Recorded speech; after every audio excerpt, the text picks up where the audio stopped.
जुली दळवी यांचा उमेदवारी अर्ज घेतल्यानंतर आमदार महेंद्र दळवी यांची सोशल मीडियावर पोस्ट। दळवी यांच्या पोस्टमुळे कोकणातील शिवसेनेतील अंतर्गत धुसफूस समोर आली आहे। आनंद परांजपे यांना शिवसेना पक्षात मोठी जबाबदारी देण्यात आली आहे। शिवसेनेत पक्षात परांजपेंची राज्य संघटन प्रमुखपदी निवड करण्यात आली आहे। अहिल्यानगरमध्ये सध्या महायुतीचं पारडं जड असल्याचं पाहायला मिळतं। यातच अहिल्यानगर विधान परिषदेची जागा बिनविरोध होईल असा विश्वास राष्ट्रवादी काँग्रेसचे आमदार संग्राम जगतापांनी व्यक्त केला। शिवसेनेचे अब्दुल सत्तार यांनी मुख्यमंत्री फडणवीसांची भेट घेतली। संभाजीनगर मधलं बंड शमल्यानंतर अब्दुल सत्तार यांनी मुख्यमंत्री फडणवीसांची भेट घेतली आहे। शिंदेंच्या सूचनेनंतर सत्तारांच्या मुलाचा अर्ज मागे घेण्यात आला। भाजप कार्यकर्त्यांचा शिवसेनेवर दबाव आहे। स्थानिक पातळीवर शिवसेना संपवण्याचा भाजपचा प्रयत्न आहे असा गंभीर आरोप शिवसेना नेते अब्दुल सत्तारांनी केला। गोकुळ गीते निवडणूक लढवण्यावर ठाम आहे। शिवसेना उमेदवार नरेंद्र दराडे यांच्या अडचणी वाढण्याची शक्यता आहे। महायुतीसमोर नवं आव्हान निर्माण होण्याची शक्यता आहे। अमरावती विधान परिषदेच्या निवडणुकीकरिता काँग्रेस पक्षाचे उमेदवार हर्षजित देशमुख निवडणूक रिंगणात आहे। त्या अनुषंगाने अमरावतीच्या एका हॉटेलमध्ये निवडणूक प्रभारी काँग्रेसच्या नेत्या यशोमती ठाकूर यांच्या अध्यक्षतेखाली महत्त्वाची बैठक झाली आहे। शिवसेना एकत्रीकरणाचा निर्णय पक्षप्रमुखांचा आहे असं वक्तव्य शिवसेना नेते अब्दुल सत्तारांनी केलं आहे। खासदार निलेश लंके यांनी अधिकाऱ्यांसमवेत अहिल्यानगर मनमाड महामार्गाची पाहणी केली। मान्सूनपूर्व पावसामुळे होणारी वाहतूक कोंडी टाळण्यासाठी खड्डे तातडीने भरण्याच्या सूचना त्यांनी प्राधिकरणाला दिल्या आहेत।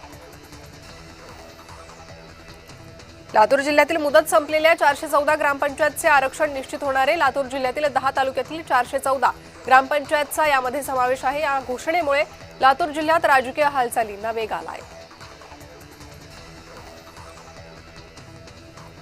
पेट्रोल डिझेलचे दर प्रचंड वाढले। अशी महागाई देशात कधीच नव्हती अशी टीका जयंत पाटलांनी सरकारवर केली। अब की बार पेट्रोल 150 पार असा टोलाही त्यांनी लगावला।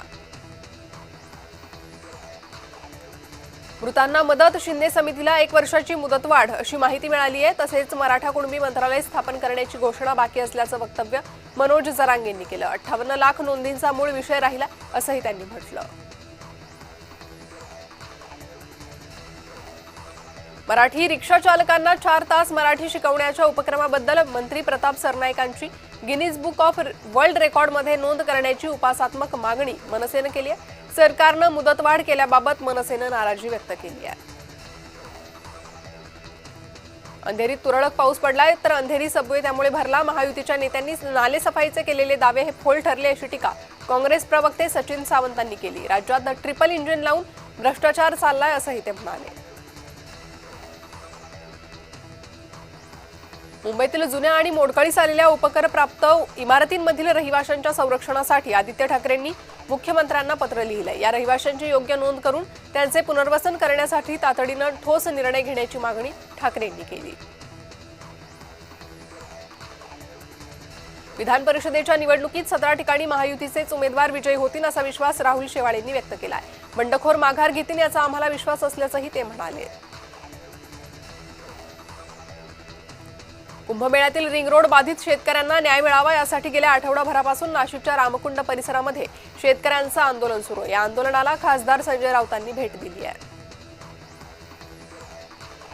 ठाकरे गटाच्या महिला कार्यकर्त्यांनी गळ्यात भाज्यांची माळ घालून डोक्यावर सिलेंडर घेत महागाई विरोधात आंदोलन केलं।